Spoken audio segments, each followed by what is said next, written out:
তুমি যদি right form of ভার্বের মতো একটা টপিককে পানির মতো স্বচ্ছভাবে বুঝতে চাও, তাহলে আজকের ক্লাসটি তোমার জন্য। পানি যেমন স্বচ্ছ, রাইট ফর্ম অফ ভার্বে মাত্র কয়েকটা রুলস পড়ে তোমার কনসেপ্টটাও তুমি সেই পানির মতো একদম স্বচ্ছ করে নিতে পারো। এখন অনেকে বলবো বাবু কিভাবে? তুমি যদি 2016 সাল থেকে 2026 সাল পর্যন্ত রাইট ফর্ম অফ ভার্বের মানে প্রিভিয়াস ইয়ারের কোশ্চেন গুলো একটা অ্যানালাইসিস করো, তুমি হাতে গোনা 6 থেকে 7টার বাইরে কোনো রুলস পাবে না। ঘুরে ফিরে এই 6-7টা রুলসই কি হয়, রিপিট হয়, বা এই 6-7টা রুলসই তোমার লাগবে, এর বাইরে কোনো কিছু লাগবে না। এখন কথা হচ্ছে এই 6-7টা রুলস কিভাবে পড়বো, কি কি, এটা আজকে আবু তোমাকে এই কোশ্চেনটা সলভিং এর মাধ্যমে দেখিয়ে দিব। তার আগে একটা কথা বলি, তুমি যদি আজকে এই রাইট ফর্ম অফ ভার্বের এই ক্লাসটা শেয়ার করো এবং তোমার 5জন বন্ধুকে মেনশন করে দিতে পারো, তাহলে তুমি পেয়ে যাচ্ছ তোমাদের ইংলিশ ফার্স্ট পেপারের প্রত্যেকটা ইউনিট লেসন ভিত্তিক এই প্রিমিয়াম পিডিএফ গুলো।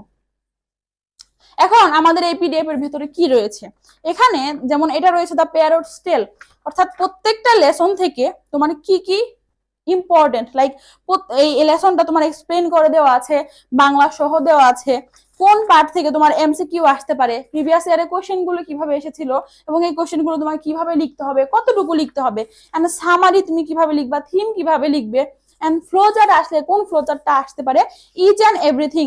প্লাস হচ্ছে আমরা যে জিনিসটা তোমাকে দিয়েছি দেখো, সিনোনিম অ্যান্টোনিম, যেটা অন্য কেউ তোমাকে দিবে না। তো এই সব কিছু তুমি পেয়ে যাচ্ছ আমাদের এই প্রিমিয়াম পিডিএফ এর মধ্যে। তাহলে তোমার যদি এই প্রিমিয়াম পিডিএফ এর দরকার হয়, তোমার আলাদা আর কোনো ফার্স্ট পেপারের ওপর বই লাগবে না। তাহলে তুমি ক্লাসটা শেয়ার করে বন্ধুদের মাঝে মেনশন করে বা বন্ধুদেরও শেয়ার করে এই পিডিএফটা নিয়ে নাও। এখন কথা চাপবো, তাহলে আপনাকে কিভাবে বলবো, তোমার ক্লাসটা শেয়ার করে 5জন বন্ধুকে মেনশন করে তারা একটা স্ক্রিনশট আমাদের পেজে ইনবক্স করলে আমরা তোমাকে এটা পিডিএফ কপি দিয়ে দিব ইনশাল্লাহ। এখন আসো, আপু তোমাকে দিনাজপুর বোর্ড 2023 সালে রাইট ফর্ম অফ ভার্বের যে কোশ্চেনটা এসেছিল সেই কোশ্চেনটা সলভ করে দিব। সবার আগে right form of verb solving এর ক্ষেত্রে তোমাকে দুইটা জিনিস মাস্ট বি, যত কষ্ট করেও হোক মনে রাখতে হবে। দুইটা জিনিস কি? দুইটা জিনিস হচ্ছে তোমার পুরো প্যাসেজটা কোন টেন্সে রয়েছে এই টেন্সটা আইডেন্টিফাই করতে হবে, প্রেজেন্ট টেন্সে আর পাস্ট টেন্সে।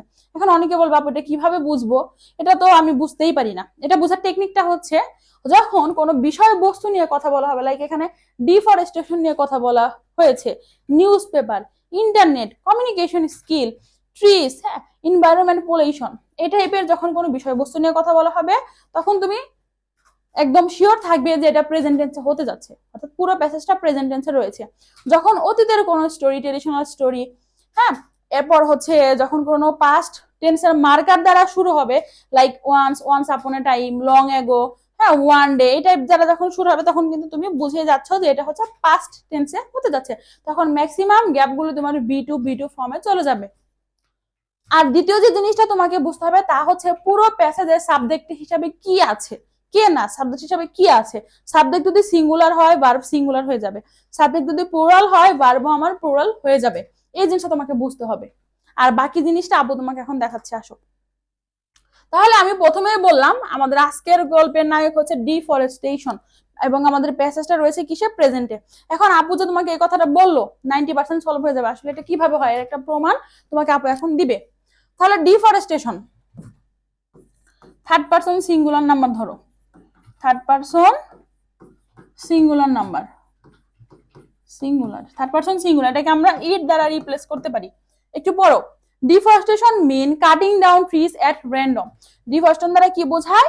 গাছ কেটে ফেলাকে বোঝাচ্ছে একদম কি নিরবিচ্ছিন্ন ভাবে। তাহলে আমার সাবজেক্টটা থার্ড পারসন সিঙ্গুলার হলে আমরা ভার্বের সাথে কি যোগ করি? ভার্বের সাথে আমরা এস অথবা ইএস যুক্ত করি, তাই না? তাহলে এখানে মিন আছে, এটা কি হয়ে যাবে? মিনস হয়ে যাবে। কি হয়ে যাবে? মিনস। কথা ক্লিয়ার? নেক্সট, ইট কজ, এটি হয়ে থাকে বা ঘটে থাকে মেইনলি, প্রধানত by a group of dishonest people, একদল অসৎ লোকের দ্বারা। তাহলে দেখো তুমি যদি একটু ভালো মতো খেয়াল করে দেখবে এখানে বাই আছে, এটা ধরেও ম্যাক্সিমাম স্টুডেন্ট যারা একটু কি বিচক্ষণ তারা বুঝতে পারে এটা প্যাসিভ ভয়েস হবে। আবার অনেকে এটা ভাবে যে ভাইয়ের পরে ভার্বের সাথে আইএনজি হবে। এখানে দুই শ্রেণীর লোক আছো তোমরাও।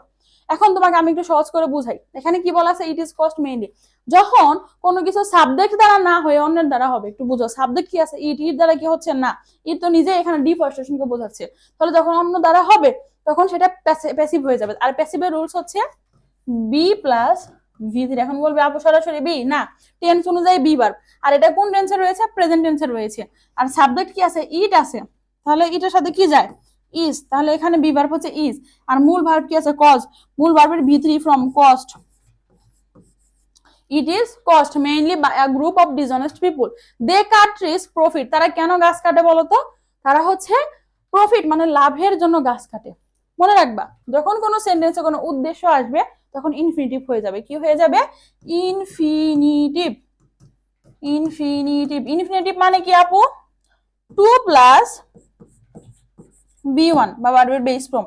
তাহলে এখানে কি হবে? টু মেক, কি হবে? To make. কথা ক্লিয়ার? নেক্সট, অর্ডিনারি পিপল মানে কি? সাধারণ লোকজন, অলসো তারাও কি করে? ট্রিজ মানে ইউজ ট্রিজ মানে ব্যবহার করে অ্যাজ ফুয়েল, জ্বালানি, এবং হচ্ছে ফার্নিচার বানানোর জন্য ব্যবহার করে। তাহলে এই বাক্যের subject K? The ordinary people. Singular না প্লুরাল? Obviously plural. তাহলে ভার্বটাও কি হয়ে যাবে? ভার্বটাও প্লুরাল হয়ে যাবে, ভার্বটাও প্লুরাল হয়ে যাবে। তাহলে এখানে কি হবে? ইউজ। আর ভার্ব প্লুরাল মানে হচ্ছে মেইন ভার্বের V1 ফ্রম, ভার্বের V1 from.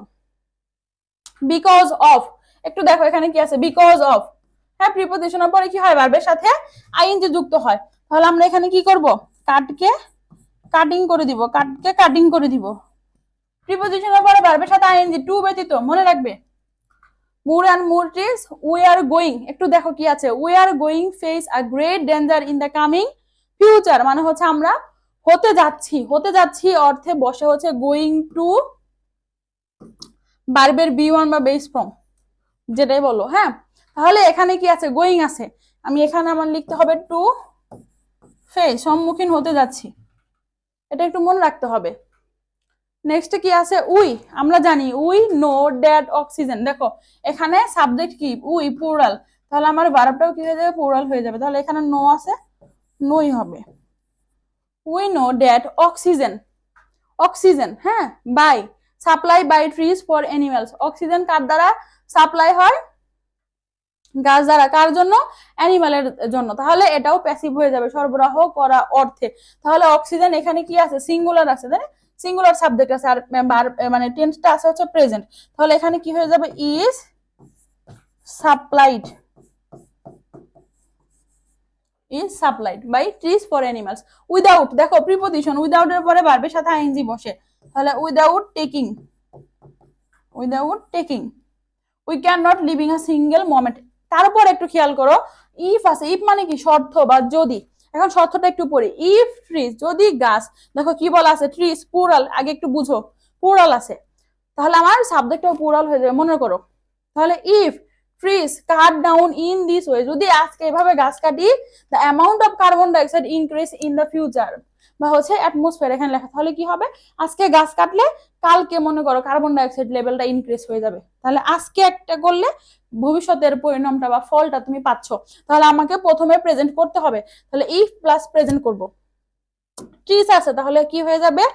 R, if trees are cut down, if trees are cut down, the amount of carbon dioxide ভবিষ্যতে বাড়বে, তাই না?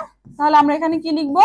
Will increase, will increase. বুঝাতে পেরেছি? এল নাম্বারে দেখো, এজ এ রেজাল্ট, ফলশ্রুতিতে দ্য হিট রাইজ, ফলশ্রুতিতে তাপমাত্রা বৃদ্ধি পাবে। কখন বৃদ্ধি পাবে? ভবিষ্যতে বৃদ্ধি পাবে। তাহলে এখানে আমরা ফিউচার ইনডিফিনিট করে দেবো। তাহলে এখানে কি লিখবো? ফিউচার ইনডিফিনিট মানে হচ্ছে উইল প্লাস হচ্ছে V1 মানে হচ্ছে কি? Will rise. এম নাম্বারে দেখো কি বলেছে, ইট কল গ্রিন হাউস ইফেক্ট, এটাকে কি বলা হয়? গ্রিন হাউস ইফেক্ট বলা হয়। কারণ এটাকে আমরা বলি, এটা হচ্ছে ইট কল মানে এটাকে বলা হয়ে থাকে। এটা কে বলে? নিজে নিজে বলে না, এটা হচ্ছে আমরা বলি, তাই না? আমরা বলে থাকি, পিপুল বলে। তাহলে এটাও প্যাসিভ হয়ে যাবে। তাহলে এখানে কি হয়ে যাবে? ইট আছে, ইজ কল্ড। এর নাম্বারে দেখো গ্রিন হাউস ইফেক্ট, হ্যাঁ। তারপরে আছে কি? Enjoy a peaceful life, comma আছে we must plant more and more trees, মানে কি? একটা সুখ মানে শান্তিময় জীবনের জন্য বেশি বেশি গাছ করা বা গাছ রোপণ করা উচিত। তাহলে এখানে একটা উদ্দেশ্য আসতেছে না? তা উদ্দেশ্যটা কি? আমাদের হচ্ছে শান্তিময় জীবনের জন্য। তাহলে উদ্দেশ্য থাকলে আমরা কি করি? ইনফিনিটিভ। তাহলে এখানে আমরা কি লিখবো? To enjoy, to enjoy. Clear? দেখো, রাইট ফর্ম অফ ভার্ব আপু তোমাকে একদম পানির মতো সহজ করে কিন্তু বুঝিয়ে দিয়েছি। তাহলে তুমি যদি ভিডিওটা আবার একটু শুরু থেকে পজ করে দেখো আর নিজে একটু সলভ করার চেষ্টা করো, খাতা কলম নিয়ে, তোমার কাছে একদম পানির মতো স্বচ্ছ হয়ে যাবে, আর কোনো প্রবলেম থাকবে না। তো তোমরা যারা আপুর সাথে এইভাবে গ্রামারের প্রত্যেকটা টপিক খুব ইজিলি শিখতে চাও, তোমাদের জন্য রয়েছে আমাদের গোল এ প্লাস একটি ব্যাচ। সেখানে তুমি যদি এনরোল করো তাহলে তুমি তোমার এইচএসসি অর্থাৎ তোমার একাডেমিক সাপোর্টের পাশাপাশি তোমার হচ্ছে পরবর্তীতে অ্যাডমিশনে যা যা লাগবে ইংলিশের প্রত্যেকটা ইউনিভার্সিটির জন্য সেই এক সাপোর্টটা তুমি একটি কোর্সে কিন্তু পেয়ে যাচ্ছ। এখন আমরা তোমাকে কি কি বিষয়ে গাইড করব, English first paper and English second পেপারে। এখানে ক্লাস সংখ্যা কতটি থাকতে যাচ্ছে, ইংলিশ ফার্স্ট পেপারে 60টি ক্লাস, 60টি ক্লাসের জন্য 60টি পিডিএফ এন্ড প্রত্যেকটা ক্লাসের জন্য হচ্ছে একটি করে পরীক্ষা, টোটাল 60টি পরীক্ষা এন্ড লাস্টে হচ্ছে 5টা ফাইনাল মডেল টেস্ট। সেকেন্ড পেপারের ক্ষেত্রেও সেম ওয়েতে। আর তুমি যদি আমাদের এই কোর্স এনরোল করো তাহলে তুমি পেয়ে যাচ্ছ আপুর লেখা ইংলিশ সেকেন্ড পেপারের এই বইটি, যেখানে প্রিভিয়াস ইয়ারের প্রত্যেকটা কোয়েশ্চেন, গ্রামারের প্রত্যেকটা টপিক খুব ইজিলি এইরকম পানির মতো স্বচ্ছ করে এক্সপ্লেইন করে দেওয়া আছে। বইটা হাতে পাওয়ার পর তুমি বুঝবে, এটা নিয়ে আর এখন কিছু বলবো না। তাহলে আমাদের এই কোর্সের দাম কত? তুমি যদি বই সহ কিনো 999 টাকা, তুমি যদি বই ছাড়া কিনো তাহলে হচ্ছে 699 টাকা। এটা ডিপেন্ড করবে তোমার উপর। আর তুমি যদি শুধু বই কিনতে চাও এটাও তুমি নিতে পারবে। বিস্তারিত জানতে আমাদের পেজ ইনবক্স করতে পারো। আর কোর্সে ভর্তি হওয়ার জন্য বিস্তারিত জানতে আমাদের পেজ ইনবক্স করো অথবা নিচে দেওয়া হোয়াটসঅ্যাপ নাম্বারে যোগাযোগ করলে আমরা তোমাকে বিস্তারিত বলে দেবো ইনশাল্লাহ। তো আপুর সাথে তোমার আবার দেখা হবে পরবর্তী বোর্ড কোশ্চেন সলভিং ক্লাসে। ধন্যবাদ সবাইকে।